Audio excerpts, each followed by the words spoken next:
I'm recording, by the way. What's up, guys? We're back with another episode. This one might be a little bit of a long one because there's a lot to cover, but we're going to be going over what we use for at least teleop for our wheelbase, and that's Mecanum Drive. And it was created by Jack Mac, and I know he knows who Jack Mac is. Let's get into it. Okay, guys, we're back on my computer, and I'm going to show you guys how to take Mecanum Drive off of the John Jay Robotics Microsoft Teams page and put it into your onbot code so that you can move the wheelbase with the class. So you just want to stay on General. You want to press Files up here, and you're going to have a little Mecanum Drive folder. You want to open that. And what you're going to see is there's two Microsoft Word documents, Mecanum Drive Test and then regular Mecanum Drive. So I want to show you guys, but basically both of these files contain two different classes. And what we're going to do is we're going to copy both of them and put them into our program as two separate classes. We're going to have one class called Mecanum Drive, and the other class called Mecanum Drive Test. So we're going to start with Mecanum Drive. I'm going to open it and let it load. And when it loads, we will copy this whole thing. You can leave out the comments. Yeah, I guess.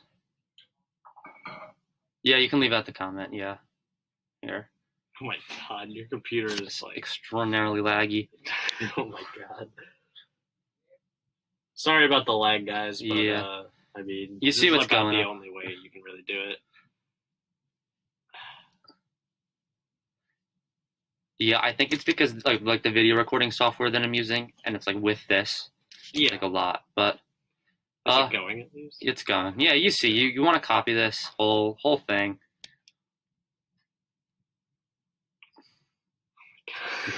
It's quite long. But we're almost there. This is kind of funny.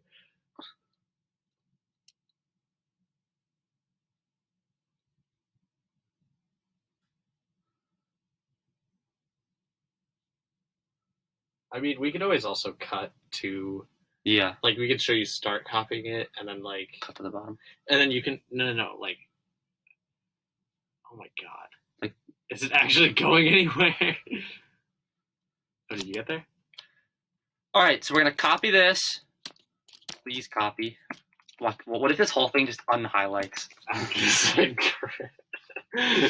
took about a solid minute to get down all the way. Copied. And then what we do is we come over here. We want to make a fat new file. We're gonna need to change Wi-Fi. Also, we have to connect to the Wi-Fi. Which we're also gonna have to wait on a little bit. Sorry, you guys have to wait a little bit Yeah. if you guys are actually watching this. But I mean, it's a long process in person as well, so it's even longer. With Yeah, this is just a very tedious thing.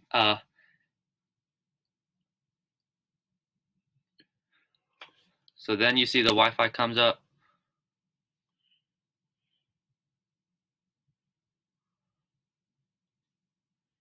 dude, no, stop. And then here.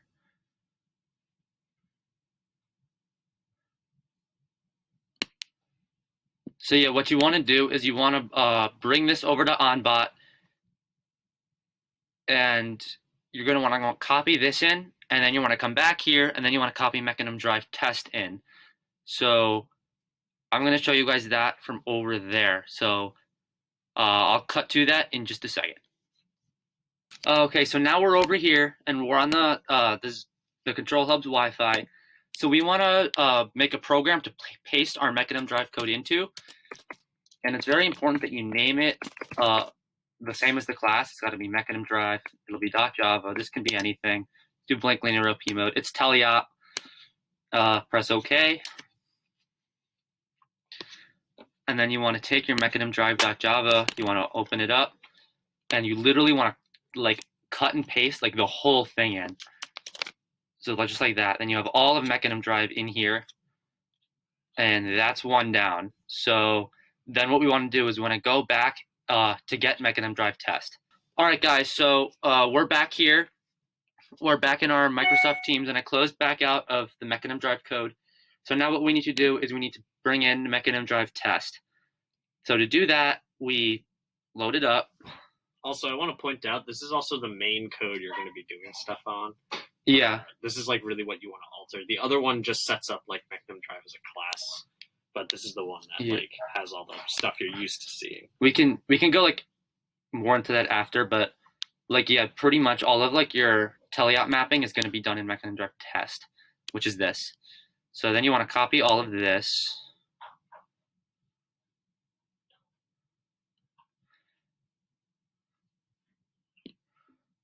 Press copy, and then we're going to go over to the editor and just paste it into a new class. Okay, guys, so I'm here back on the computer with Mecanum Drive test, all copied off of Microsoft Teams. So what we have to do now is we have to, I already did this before, but we have to make a second program, Mecanum Drive test. You want to make it a teleop program, and you can put in any template code that you'd like, because it's going to be pasted out anyway. So you just want to make the program, and then you paste in the code, the Mecanum Drive test code. You want to just make sure this is Mecanum Drive test out of Microsoft Teams. So that'll do it. Oh, okay. Another very important thing I have to specify is that you have to plug on the control hub each motor into the ports that are here, As a hardware demonstrated. So front left, port 3, front right, port 2, so on and so forth, when you're plugging motors into the control hub. So yeah, there you have it. If you build this code, build successful, we have it. So now we're going to cut to a video of this program running, and we're going to show you how you can actually control Mecanum Drive with the gamepad and make the wheelbase move. So Also, wait, before you end it as well, you need to make sure that when you're using Mecanum Drive that you have working encoders. That is another thing that you must do, or a good way to check it is having the robot sneak by holding A and moving it around like we showed. If an encoder is not working, I'm pretty sure we actually have footage of one of the wheels not working with a. Oh yeah, we'll cut that in now or something. Yeah, we can show you that, but it'll kind of act a little bit weird. And yeah, we can show you the good versus bad, but anyways. Basically, when you sneak in the robot, we'll show you sneaking later when we run the code, but when it sneaks and the wheels don't slow down, it means your encoders are bad. But yes, working encoders are essential. And we'll cut now. We'll see you guys. Okay guys, so we're going to show you how the finished product of Mecanum Drive works. And essentially what this is it's using both your Joy-Cons to move the robot in directions you want. So first you can start, the left one is to go up, like down and up, and then side to side, right? And now and you can also actually kind of go diagonal as well. It's a little bit weird. You have some wires caught there, so that's why it's not perfect. It's not really in shot either, but if it like focuses, you can see that. Anyways, this one is for the turning aspect of it. So right now we have inverted turning because we have some of the ports in not the correct way, but we can tell you which one to like put them in just so that doesn't happen. And yeah, so what's it called? If you turn like that, it'll turn the robot around, so you can have freedom of movement whenever you're doing anything. So now if you cut to the robot, you can just see how you can kind of just move wherever you really need to go. Quite nice. And also another thing I should mention as well is if you hold A while you're doing this, so I'll hold A and then move, all the movements are much slower. Okay, it's kind of work. Did you put the level shifters in? Yeah. You put in a broken one. Well, anyways, basically you can see that the robot is in fact moving slower, even though it's not really working currently. Okay. David. Okay, so that's what it actually is supposed to look like. We just cut it. All right, so there you guys have it. We used our Mecanum Drive. We were able to copy and paste it into our onbot code so that it can move the robot, and we can use the gamepad to do so. In the next video, we're going to move into some more teleop, and we're going to explain how you can add your own motors and servos and have them move how you wish on the gamepad as well. Because once you actually get building a more complex robot, just having a functional wheelbase isn't going to be enough for teleop. You're going to need to know how to do that with your own motors, your own servos, and your own sensors.